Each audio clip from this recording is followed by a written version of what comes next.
నాకు ఒకసారి సడన్గా బాలసుబ్రహ్మణ్యం గారు ఆయన ప్రోగ్రామ్కి వెళ్ళాను నేను. వెళితే నన్ను నువ్వంతా ఇళయరాజా కదా ఫాలో అవుతావు అన్నాడు.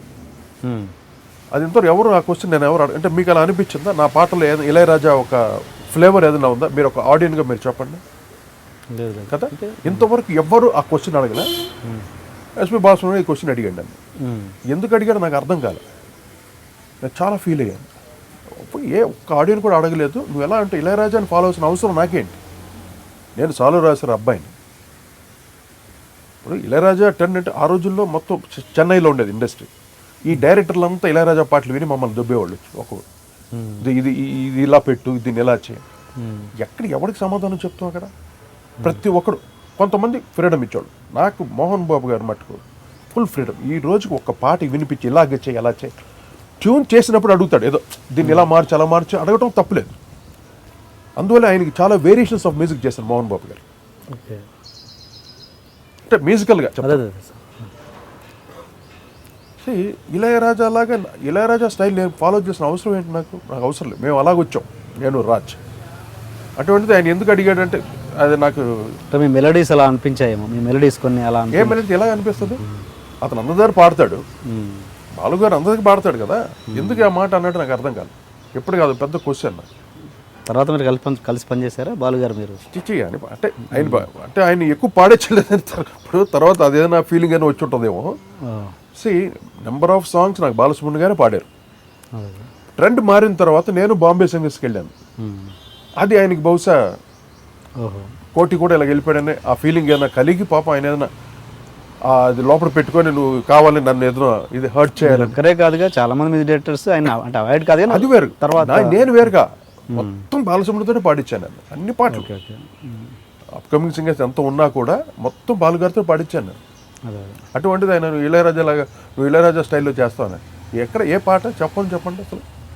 వాళ్ళు ఛాలెంజ్ చేసి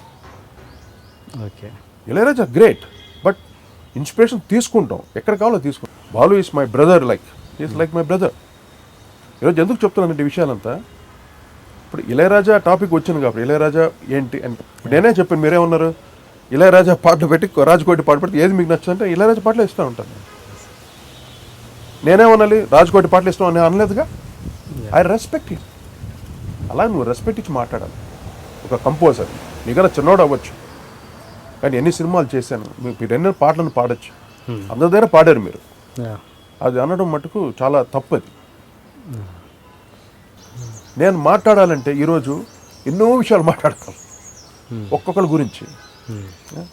అది సంస్కారం కాదు. అది ఈరోజు మీరు ఫ్రాంక్ అనే ఫ్రాంక్లీ స్పీక్ ఏదో పెట్టారు మీ ప్రోగ్రామ్.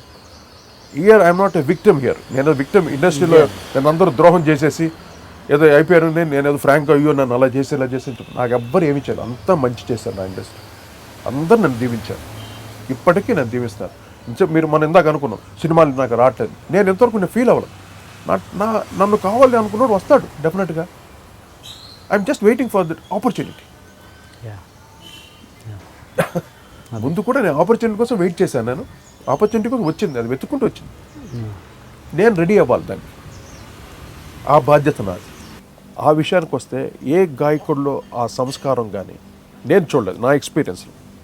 బాంబే సింగర్స్ అంత బందా వాళ్ళు. అఫ్కోర్స్ వాళ్ళకి గాత్రం ఇచ్చాడు దేవుడు, ఏదో కొత్త రకం ఉండదు వాయిస్, ఒక్కొక్కరికి ఒక్కొక్క స్టైల్ ఇచ్చాడు కదా. కానీ బాలు ఎప్పుడు యాటిట్యూడ్ చూపించలేదు. అందరి దగ్గర అది ఎంత చిన్న కంపోజర్ అయినా ఎంత పెద్ద కంపోజర్ అయినా వినయంగా పాటలు నేర్చుకొని క్లీన్గా పాడాడు. పాడుతున్నప్పుడు ఒక్కోసారి ఎక్స్ట్రా సంగతులు వేస్తాడు ఆయన, కొంచెం ఇంప్రూవైజేషన్ చేస్తాడు. చేసినప్పుడు బాలుగారు అది కొంచెం ఎక్కువ అవుతుంది అలాగా ఏంటంటే బాగుంటుంది కదా, లేదు గురించి కొంచెం తగ్గించానంటే ఓకే యాక్సెప్ట్. అలాగా ఒక్కోసారి ఆయన ఫ్రీగా వచ్చా వదిలేస్తాను నేను. ఒక్కోసారి లాస్ట్ పల్లవి అంటే ఆయన ఇష్టం మొత్తం ఆయనకి డెడికేటెడ్ అనమాట. అలాగా నా అదృష్టం ముఖ్యంగా మేము రాజ్కోట్గా మేము వచ్చినప్పుడు ఒక మంచి సింగర్ అన్ని సినిమాలు మేము చేయడానికి నెంబర్ ఆఫ్ సినిమాలు చేస్తూ అన్ని పాటలు చేయాలి అంటే ఇమీడియట్గా రికార్డ్ అవ్వాలంటే బాలు లాంటి ఒక హైపర్ యాక్టివ్ సింగర్ లేకపోతే మేము అన్ని సినిమాలు చేయలేము. చక్రవర్తి గారు అన్ని సినిమాలు చేసి ఉండడు, ఈవెన్ కేవి మహాదాన్ కూడా అన్ని సినిమాలు చేసి ఉండడు. అంత ఫాస్ట్ అండి. ఇప్పుడు నేను ఎంతో కష్టపడి ఎన్నో రోజులు కూర్చొని కంపోజ్ చేస్తాను song with in a minutes. ఒక పాటను 15 నిమిషాలు 20 నిమిషాలు నేర్చుకుంటే టక్కున మైక్ దగ్గరికి వెళ్ళిపోతాడు. అది ఎంత కష్టమైన పాట అయినా సరే. బ్రిలియంట్ గా. ఓకే. అంటే మన తెలుగులో ఘంటసాల గారి తర్వాత మనకి అటువంటి గాయకుడు దొరకటం అది చాలా చాలా చాలా మనకు అదృష్టం అండి. బాలు లాంటి వాయిస్ ఉండడం కూడా, అటువంటి గాయకుడు మన తెలుగు ఇండస్ట్రీకి ఉండడం చాలా గొప్ప విషయం. తర్వాత రెహమాన్ వచ్చిన తర్వాత అన్ని కొత్త కొత్త వాయిస్లను అలవాటు చేశాడు జనాలకి. ఒక అంటే మొనాటినీ నుండి కొద్దిగా బయటపడ్డాం. ప్రతి పాటే బాలు పాడాడు. ఇప్పుడు శంకరాభరణం బాలసుబ్రహ్మణ్యమే, తర్వాత ఆరేసుకోబోయి పారేసుకున్నాం ఆయనే, అన్ని రకాలు వెస్ట్రన్ సాంగ్స్ ఆయనే పాడేవాడు. అదే అల్టిమేట్ చాలా కష్టం అది. అన్ని పాటలు, పైగా నాట్ ఓన్లీ ఇన్ తెలుగు, మళ్ళీ కన్నడలో, తమిళ్లో, హిందీలో పాడాడు. అన్ని రకాలుగా పాడటం అనేది. జేసుదాస్ గారికి బాలసుబ్రహ్మణ్యం గారికి ఒక మార్క్ ఎక్కువ వేయాలనుకుంటే ఎవరికి ఇస్తారు మీరు?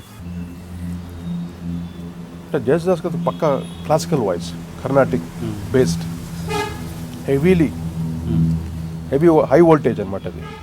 అండ్ వాయిస్ కూడా డెప్త్ వేరు జేసుదాస్ గారి. అది డిఫరెంట్ ప్యాటర్న్.